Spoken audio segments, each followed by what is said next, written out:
മെയിൻ്റെ session 2 എക്സാമിൻ്റെ admit കാർഡുകൾ release ചെയ്തിട്ടുണ്ട്. അതിൻ്റെ എക്സാം ഡേറ്റ് നോക്കുക. ഏപ്രിൽ 4, 5, 6, 8, 9 തീയതികളിലാണ് പേപ്പർ 1 ബി ടെക് എക്സാം നടക്കുക. എന്നാൽ ഏപ്രിൽ 12 തീയതിയാണ് ബി ആർക്കിൻ്റെയും ബി പ്ലാനിങ്ങിൻ്റെയും ഒക്കെ എക്സാം നടക്കുക. അപ്പോൾ ഇങ്ങനെ 4 തീയതി തുടങ്ങി 12 തീയതി വരെയുള്ള ദിവസങ്ങളിലായിട്ടാണ് ഈ എക്സാം കംപ്ലീറ്റ് ആവുക. അപ്പോൾ അതിൽ എല്ലാവരുടെയും അഡ്മിറ്റ് കാർഡ് വന്നിട്ടില്ല. 4, 5, 6 തീയതികളിൽ എക്സാം ഉള്ളവരുടെ മാത്രമാണ് അഡ്മിറ്റ് കാർഡ് വന്നിരിക്കുന്നത്. ഏപ്രിൽ 4, 5, 6 തീയതികളിലാണ് എക്സാമെങ്കിൽ അഡ്മിറ്റ് കാർഡ് വന്നിട്ടുണ്ട്. അപ്പോൾ നിങ്ങൾ നോക്കുമ്പോൾ നിങ്ങൾക്ക് അഡ്മിറ്റ് കാർഡ് കാണുന്നില്ല എങ്കിൽ അതിൻ്റെ അർത്ഥം നിങ്ങൾക്ക് ഈ പറഞ്ഞ ദിവസങ്ങളിൽ എക്സാം ഇല്ല എന്നുള്ളതാണ്. അപ്പോൾ അഡ്മിറ്റ് കാർഡ് ഈ പറഞ്ഞ ഡേറ്റിലുള്ളവർക്ക് അഡ്മിറ്റ് കാർഡ് എടുക്കാം. അതിൻ്റെ അഡ്മിറ്റ് കാർഡിലെ ഡീറ്റെയിൽസ് പറഞ്ഞിട്ടുണ്ട്. ഞാൻ അതിൻ്റെ കൂടി ഒരു ഇൻഫർമേഷൻ ഇതിന് കൂടെ പറയാം. ഞാൻ ഓൾറെഡി പറഞ്ഞു 4, 5, 6 തീയതികളിലെ എക്സാം ഉള്ളവർക്ക് മാത്രമാണ് അഡ്മിറ്റ് കാർഡ് റിലീസ് ആയിരിക്കുന്നത്. ബാക്കിയുള്ളത് പിന്നാലെ വരും. അപ്പോൾ ബാക്കിയുള്ളത് വരുന്ന മുറയ്ക്ക് നിങ്ങൾക്ക് ഡൗൺലോഡ് ചെയ്ത് ഉപയോഗിക്കാവുന്നതാണ്. ഇനി നിങ്ങൾ അഡ്മിറ്റ് കാർഡ് ശ്രദ്ധിക്കാം. അഡ്മിറ്റ് കാർഡിൻ്റെ ഫസ്റ്റ് പേജ് അതിൻ്റെ തുടക്കം ദാ ഇങ്ങനെയായിരിക്കും. നിങ്ങളുടെ റോൾ നമ്പർ ഉണ്ടാവും, കാൻഡിഡേറ്റിൻ്റെ പേരുണ്ടാവും, ജെൻഡർ ഉണ്ടാവും, കാറ്റഗറി ഏതാണ്, ഡിസബിലിറ്റി ഉണ്ടോ, അതേപോലെ അപ്ലിക്കേഷൻ നമ്പർ, ഫാദറിൻ്റെ പേര്, date of birth, state of eligibility, scribe required ആണോ, ഇങ്ങനെയുള്ള എല്ലാ കാര്യങ്ങളും ആ പേജിൻ്റെ തുടക്കത്തിലുണ്ടാവും. ഈ റൈറ്റ് സൈഡിൽ നിങ്ങളുടെ ഫോട്ടോഗ്രാഫും അതിൻ്റെ താഴെ നിങ്ങൾ പേരും ഡേറ്റും ഒക്കെ വെച്ചിട്ടുണ്ടെങ്കിൽ അതുമൊക്കെ മെൻഷൻ ചെയ്യും. ആ ഫോട്ടോഗ്രാഫും അവിടെ ഉണ്ടാവും. ഈ ഫസ്റ്റ് പേജ് നിങ്ങൾ കളർ പ്രിൻ്റ് ഔട്ട് എടുക്കുകയാണ് ബെറ്റർ. കളർ എടുക്കാൻ അവർ ആവശ്യപ്പെട്ടിട്ടില്ല. ബട്ട് എപ്പോഴും സേഫ് നിങ്ങൾ കളർ പ്രിൻ്റ് ഔട്ട് എടുക്കുകയാണ്. അതാകുമ്പോൾ നമുക്ക് ആ ഒരു തർക്കങ്ങൾ ഒഴിവാക്കാം. എപ്പോഴും സേഫ്, ഒരു കംഫർട്ടായി പോകാൻ വേണ്ടി എപ്പോഴും നല്ലത് അത് അങ്ങനെ എടുക്കുന്നതാണ്. ആ ഫോട്ടോഗ്രാഫിൻ്റെ താഴേക്ക് നോക്കിയാൽ നിങ്ങളുടെ സിഗ്നേച്ചർ, നിങ്ങൾ അന്ന് അപ്ലോഡ് ചെയ്ത സിഗ്നേച്ചർ കാണിക്കും. അവിടെ അതിൽ ടെസ്റ്റ് ഡീറ്റെയിൽ കൊടുത്തിട്ടുണ്ടാവും. ഏത് കോഴ്സിനാണ്, ബി ടെക് ആണോ, ബി ആർക്കാണോ, ബി പ്ലാനിങ് ആണോ എന്നൊക്കെ അവിടെ മെൻഷൻ ചെയ്തിട്ടുണ്ടാവും. ഇനി അതേപോലെ തന്നെ മീഡിയം ഓഫ് ക്വസ്റ്റ്യൻ ഇംഗ്ലീഷിലാണ് ഈ കുട്ടി ചൂസ് ചെയ്തിരിക്കുന്നത്. എന്നാണ് നിങ്ങൾക്ക് എക്സാം? ഇത് 4 തീയതിയാണ് എക്സാം. ഏത് ഷിഫ്റ്റിലാണ്, ആ ഷിഫ്റ്റിൻ്റെ സമയം എപ്പോഴാണ്? അപ്പോൾ ഇത് ഷിഫ്റ്റ് 1 ആണ്, 9 തുടങ്ങി 12 വരെ. അപ്പോൾ നിങ്ങൾക്ക് ഏത് ഷിഫ്റ്റ് ആണെന്നൊക്കെ ചെക്ക് ചെയ്യണം. ഇനി ടെസ്റ്റ് സെൻറ്ററിൻ്റെ ഡീറ്റെയിൽ നോക്കാം.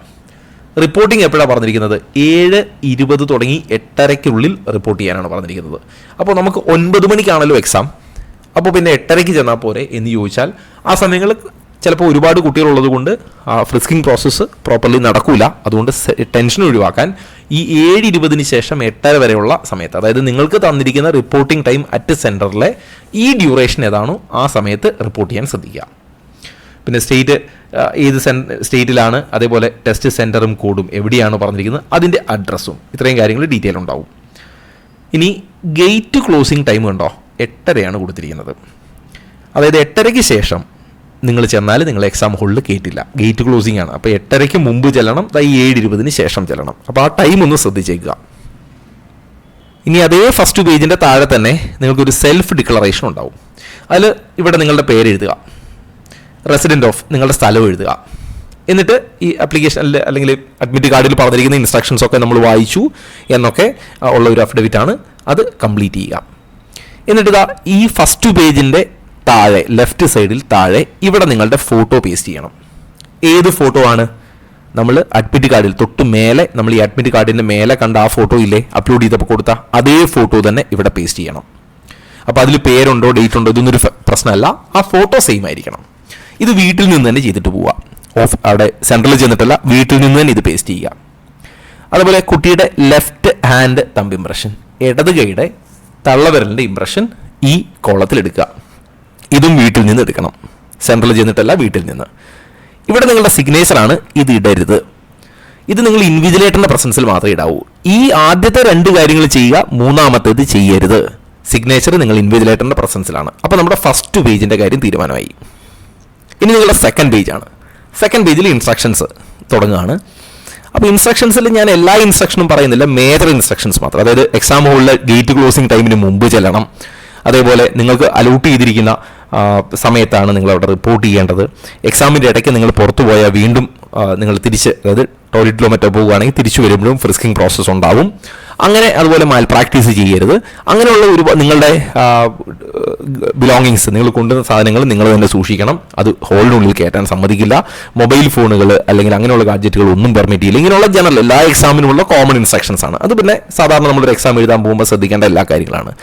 ഇതിൽ മെയിനായിട്ട് ശ്രദ്ധിക്കേണ്ട കാര്യങ്ങൾ ഓർമ്മിപ്പിക്കുന്നു. അഡ്മിറ്റ് കാർഡിന് 4 പേജാണെന്ന് പറഞ്ഞിട്ടുണ്ട്. അതായത് ഫസ്റ്റ് പേജ് നിങ്ങളുടെ ഫോട്ടോയും ഒക്കെ ഉള്ള ആ പേജ്, രണ്ടാമത് self declaration, okay sorry first പേജിൽ തന്നെ സെൽഫ് ഡിക്ലറേഷനും നമ്മളിപ്പോൾ എക്സ്പ്ലെയിൻ ചെയ്ത ഫസ്റ്റ് പേജ്, സെക്കൻഡ് പേജ് നമ്മളിപ്പോൾ വായിച്ചുകൊണ്ടിരിക്കുന്ന important instructions, third page important advisory, അതായത് നമ്മൾ എന്തൊക്കെ ശ്രദ്ധിക്കണമെന്നുള്ളത്, പേജ് നമ്പർ 4 നോൺ ആധാർ കാൻഡിഡേറ്റിനുള്ള ഡിക്ലറേഷൻ. ഈ 4 പേജാണുള്ളത്. അപ്പോൾ ഇതിൽ ശരിക്കും ഒന്നാമത്തെ പേജും ചില കുട്ടികൾക്ക് 4ാമത്തെ പേജും മാത്രമാണ് ആവശ്യമുണ്ടാവുക. എങ്കിലും ഒരു സേഫ്റ്റിക്ക് നമ്മൾ 4 പേജും എടുത്തേക്കുക. ഫസ്റ്റ് പേജ്, ഒന്നാമത്തെ പേജ് കളർ എടുക്കാൻ ശ്രദ്ധിക്കുക. കളർ വേണമെന്ന് ചോദിച്ചാൽ ഇപ്പോൾ ഇതിന് താഴെ എല്ലാവരും കമൻറ്റ് ചെയ്യും കളർ വേണമെന്ന് പറഞ്ഞിട്ടില്ലല്ലോ എന്ന് പറഞ്ഞിട്ടില്ല. പക്ഷെ നമ്മുടെ ഒരു കംഫർട്ടിന് വേണ്ടി നമ്മൾ കളർ എടുക്കുക. അതാകുമ്പോൾ ഒരു ചോദ്യം, തർക്കം ഒക്കെ ഒഴിവാക്കാം, ടെൻഷൻ ആവണ്ട. ബാക്കി 3 പേജുകളും നിങ്ങൾ ബ്ലാക്ക് ആൻഡ് വൈറ്റ് എടുക്കുക. ഇതിൻ്റെ ഒന്നും ആവശ്യമില്ല. പക്ഷേ അഡ്മിറ്റ് കാർഡിൻ്റെ പാർട്ടാണ് ഈ 4 പേജും. അതുകൊണ്ട് ഇപ്പോൾ അവിടെ ചെല്ലുമ്പോൾ ബാക്കി പേജ് എന്ത് ചെയ്യുന്നു ചോദിച്ചു നിങ്ങൾ വെറുതെ ടെൻഷൻ ആവണ്ട. അതുകൊണ്ടാണ് 4 പേജും എടുക്കുക. നമ്മൾ നമ്മുടെ ഭാഗം സേഫ് ആക്കി വെക്കുക. ഇനി എക്സാം ഹോളിൽ നിങ്ങൾക്ക് എന്തൊക്കെ കൊണ്ടുപോവാം എന്ന് ചോദിച്ചാൽ, ഒന്ന് പേഴ്സണൽ ട്രാൻസ്പെറൻറ്റ് വാട്ടർ ബോട്ടിൽ, ഇത് നിങ്ങളെ പെർമിറ്റ് ചെയ്യും. ഒരു ball point pen, simple transparent ആയിരിക്കണം, ഒരു ഗ്ലാസ് ടൈപ്പ് അങ്ങനത്തെ ഒരു ball point pen. Admit card from the site, ഈ പറഞ്ഞ അഡ്മിറ്റ് കാർഡ്, അതിൽ നമ്മൾ ഡീറ്റെയിൽസ് ഒക്കെ ഫിൽ ചെയ്ത് ഫോട്ടോയും തമ്പും ഒക്കെ എടുത്തത്. ഇനി അഡീഷണൽ പാസ്പോർട്ട് സൈസ് ഫോട്ടോ. അപ്പോൾ ശരിക്കും പറഞ്ഞാൽ നിങ്ങൾ ഒരു ഫോട്ടോ അഡ്മിറ്റ് കാർഡിൽ പേസ്റ്റ് ചെയ്തിട്ടുണ്ട്, അതേപോലെ ഒരു ഫോട്ടോ കയ്യിൽ വേറെ കരുതുക. അപ്പോൾ ശരിക്കും പറഞ്ഞാൽ 2 ഫോട്ടോ ഉണ്ട്. ഒന്ന് നിങ്ങൾ പേസ്റ്റ് ചെയ്തു, രണ്ടാമത്തേത് നിങ്ങൾ കയ്യിൽ കരുതുക അറ്റൻഡൻസ് ഷീറ്റിൽ ഒട്ടിക്കാൻ വേണ്ടി. പിന്നെ original valid ID proof, Aadhaar പോലെ ഉള്ള ID പ്രൂഫിൽ ഏതെങ്കിലും ഒന്ന് കയ്യിലുണ്ടാവണം. അത് ഒറിജിനൽ ആയിരിക്കണം, ഫോട്ടോസ്റ്റാറ്റോ അറ്റസ്റ്റഡോ ഒന്നും ആയിരിക്കരുത്. അപ്പോൾ ഇത്രയും സാധനം നിങ്ങൾക്ക് എന്ത് ചെയ്യാം, എക്സാം ഹോളിൽ കയറ്റാൻ പറ്റും. ഇനി ഈ ഡ്രോയിങ് ടെസ്റ്റും ഒക്കെ ഉള്ള കുട്ടികൾക്ക് ജോമെട്രി ബോക്സും പെർമിറ്റ് ചെയ്യും, ബാക്കി ഒന്നും പെർമിറ്റ് ചെയ്യില്ല. അതുപോലെ പറഞ്ഞിട്ടുണ്ട് ഒരു വാലിഡ് ID പ്രൂഫ് ഉണ്ടാവണം എക്സാം ഹോളിൽ. അത് ഏതൊക്കെയാണ്? ഒന്ന് നിങ്ങളുടെ സ്കൂൾ ID കാർഡ്, ഫോട്ടോ ഉള്ളതായിരിക്കണം, അല്ലാതെ ഫോട്ടോ ഇല്ലാത്ത ഒരു ID പ്രൂഫും സമ്മതിക്കില്ല. 1-2 കാര്യങ്ങളുണ്ട്. ഒന്ന് ഒറിജിനൽ ആയിരിക്കണം, വാലിഡിറ്റി ഉള്ളതായിരിക്കണം, അതായത് എക്സ്പയർഡ് ആയിരിക്കരുത്. അപ്പോൾ സ്കൂൾ ID കാർഡ് നിങ്ങൾക്ക് ഉപയോഗിക്കാം, പാൻ കാർഡ് ഉപയോഗിക്കാം, ഡ്രൈവിംഗ് ലൈസൻസ് ഉപയോഗിക്കാം, വോട്ടേഴ്സ് ID ഉപയോഗിക്കാം, പാസ്പോർട്ട് ഉപയോഗിക്കാം, ആധാർ കാർഡ് ഫോട്ടോഗ്രാഫ് ഉള്ളത് ഉപയോഗിക്കാം, ആധാർ ഉപയോഗിക്കാം, റേഷൻ കാർഡ് വിത്ത് ഫോട്ടോഗ്രാഫ് ഉപയോഗിക്കാം, ക്ലാസ് 10ന്റെ അഡ്മിറ്റ് കാർഡ് ഉപയോഗിക്കാം, ബാങ്കിന്റെ പാസ്ബുക്ക് ഉപയോഗിക്കാം, അങ്ങനെ എന്തും ഉപയോഗിക്കാം. പക്ഷേ ഇതൊക്കെ ഒറിജിനൽ ആയിരിക്കണം, ഫോട്ടോ കോപ്പി ആയിരിക്കരുത്, അറ്റസ്റ്റഡ് ആയിരിക്കരുത്, സ്കാൻഡ് മൊബൈൽ ഫോണിലെടുത്ത സ്കാൻഡ് ഇമേജ് ആയിരിക്കരുത്. അങ്ങനെ ഇതെല്ലാം വാലിഡ് ആയിരിക്കണം എന്ന് നിർബന്ധമുണ്ട്. ഓക്കെ, അതുപോലെ ഞാൻ നേരത്തെ പറഞ്ഞു ഡ്രോയിങ് ടെസ്റ്റ്, ഈ BRക്കിലെ ഡ്രോയിങ് ടെസ്റ്റ് ഒക്കെ ഉള്ള കുട്ടികൾക്ക് the candidates must bring their own geometry box, pencil, eraser, colour pencil, crayons etcetera. Water colour permit ചെയ്യില്ല എന്നേ ഉള്ളൂ, ബാക്കി എന്തും നിങ്ങൾക്ക് കൊണ്ടുപോകാം. അത് ഈ ഡ്രോയിങ് ടെസ്റ്റ് ഉള്ളവർക്ക് മാത്രം, ബാക്കിയുള്ളവർക്ക് അതും പറ്റൂല. ഇനി ബ്ലാങ്ക് ഷീറ്റ് നിങ്ങൾക്ക് റഫ് വർക്കിന് വേണ്ടി എക്സാം ഹോളിൽ തരും, നിങ്ങൾ കൊണ്ടുപോകേണ്ടതില്ല. അപ്പോൾ റഫ് വർക്കിന് തരുന്ന ബ്ലാങ്ക് ഷീറ്റിൽ നിങ്ങൾ നിങ്ങളുടെ പേരും റോൾ നമ്പറും ടോപ്പിൽ എഴുതിയിട്ടുണ്ടാവണം. മാത്രമല്ല എക്സാം കഴിഞ്ഞ് വെളിയിൽ വരുമ്പോൾ നിങ്ങളത് ഡ്രോപ്പ് ബോക്സിൽ, അവിടെ തന്നെ ആ ഡ്രോപ്പ് ബോക്സിൽ ഇട്ടിട്ടേ വരാവൂ. അതായത് നിങ്ങൾ വർക്ക് ചെയ്ത, നിങ്ങളുടെ റഫ് വർക്ക് ചെയ്ത പേപ്പർ നിങ്ങളുടെ പേരും റോൾ നമ്പറും എഴുതിയിട്ടേ ഉപയോഗിക്കാവൂ. പോരുമ്പോൾ അത് ഡ്രോപ്പ് ബോക്സിൽ ഇട്ടിട്ടും പോരണം. ഇനി അങ്ങനെ ഇട്ടില്ലെങ്കിൽ നിങ്ങളുടെ പേപ്പർ വാല്യൂ ചെയ്യില്ല എന്നൊക്കെയാണ് അവർ പറയുന്നത്. ഓക്കെ, അതേപോലെ തന്നെ നിങ്ങളുടെ അഡ്മിറ്റ് കാർഡും എന്ത് ചെയ്യണം, അവിടെ ഡ്രോപ്പ് ബോക്സിൽ ഇട്ടിട്ട് വരണം. അപ്പോൾ എന്താ, നിങ്ങൾ കൊണ്ടുപോകുന്ന അഡ്മിറ്റ് കാർഡ് നിങ്ങൾക്ക് തിരിച്ചു കൊണ്ടുവരാൻ പറ്റില്ല. അതുകൊണ്ട് അഡ്മിറ്റ് കാർഡിൻ്റെ ഒരു കോപ്പി നിങ്ങൾ നിങ്ങളുടെ ആവശ്യത്തിന് വേണ്ടി വീട്ടിൽ സൂക്ഷിച്ചേക്കുക. അതായത് നിങ്ങളൊരു അഡ്മിറ്റ് കാർഡ് ഡൗൺലോഡ് ചെയ്യും, 4 പേജ്. ആ 4 പേജിൽ ഒന്നാമത്തെ പേജ് കളർ ആണെങ്കിൽ ബെറ്റർ എന്ന് പറഞ്ഞു. ആ ഒന്നാമത്തെ പേജിന്റെ ഈവൻ ബ്ലാക്ക് ആൻഡ് വൈറ്റ് ആണെങ്കിൽ കൂടി ഒരു കോപ്പി, ഫസ്റ്റ് പേജിന്റെ മാത്രം മതി, വേറെ ഒരു പേജിന്റെയും വേണ്ട. ആ പേജിന്റെ ഒരു കോപ്പി, ഫസ്റ്റ് പേജിന്റെ മാത്രം ഒരു കോപ്പി നിങ്ങൾ വീട്ടിൽ സൂക്ഷിക്കുക. പിന്നീടുള്ള ആവശ്യങ്ങൾക്ക് നമ്മുടെ കയ്യിൽ വേറൊന്നും ഇല്ലാത്തത് കൊണ്ട് അത് സൂക്ഷിച്ചു വയ്ക്കുക.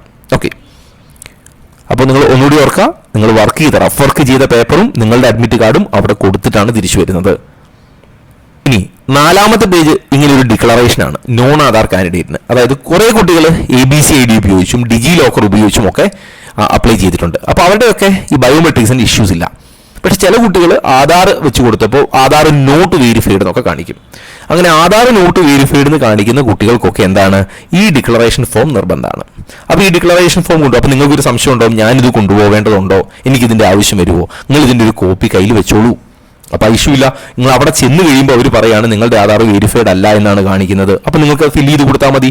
അപ്പോൾ ഇതിൻ്റെ ഒരു പ്രിന്റ് നിങ്ങൾ കയ്യിൽ വെച്ചാൽ തീരാവുന്ന പ്രശ്നങ്ങളേ ഉള്ളൂ. അതുകൊണ്ട് ടെൻഷൻ ആവേണ്ട കാര്യമില്ല. ഈ ഒരു കോപ്പി എല്ലാവരും കൈവച്ചു.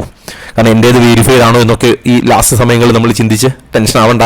മജോറിറ്റി ആൾക്കാരുടെയും അത് വെരിഫൈഡ് ആണ് എങ്കിൽ കൂടി നമ്മുടെ ഒരു സമാധാനത്തിന് വേണ്ടി ഇതിൻ്റെ ഒരു കോപ്പി കൂടി വേണമെങ്കിൽ കയ്യിൽ കരുതാം. ഇത് 4ാമത്തെ പേജാണ്. അതുകൊണ്ടാണ് ഞാൻ ആദ്യം തന്നെ പറഞ്ഞത് ആ 4 പേജും എടുത്തുകൊള്ളുക. അപ്പോൾ വലിയ പ്രശ്നങ്ങളില്ല. അവർ ചിലപ്പോൾ ആദ്യത്തെ ഷീറ്റ് കീറി എടുത്തിട്ട് ബാക്കി നിങ്ങളുടെ കയ്യിൽ തരും. പ്രശ്നങ്ങളില്ല. നമുക്ക് ആ ടെൻഷൻ ഒഴിവാക്കാനാണ്. അപ്പോൾ അഡ്മിറ്റ് കാർഡുമായിട്ട് ബന്ധപ്പെട്ട ഓൾമോസ്റ്റ് എല്ലാ കാര്യങ്ങളും ഞാൻ പറഞ്ഞിട്ടുണ്ട്. അതൊക്കെ ശ്രദ്ധിച്ച് നന്നായി പോയി എക്സാം എഴുതുക. ഇനി ഇതുമായിട്ട് ബന്ധപ്പെട്ട് എന്തെങ്കിലും സംശയങ്ങൾ നിങ്ങൾക്കുണ്ടെങ്കിൽ നിങ്ങൾക്ക് എൻ്റെ വാട്സപ്പ് നമ്പർ ഉപയോഗിക്കാവുന്നതാണ്. വീഡിയോയുടെ എൻഡിൽ എൻ്റെ നമ്പർ കൊടുത്തിട്ടുണ്ട്. സംബന്ധമായ വാർത്തകളും അപ്ഡേഷനുകളും ഏറ്റവും വേഗം ആധികാരികമായി അറിയാൻ സബ്സ്ക്രൈബ് ചെയ്യുക, ബെൽ ഐക്കൺ അമർത്തുക. ഈ വീഡിയോ മറ്റു സുഹൃത്തുക്കളിലേക്കും ഷെയർ ചെയ്ത് നൽകുക.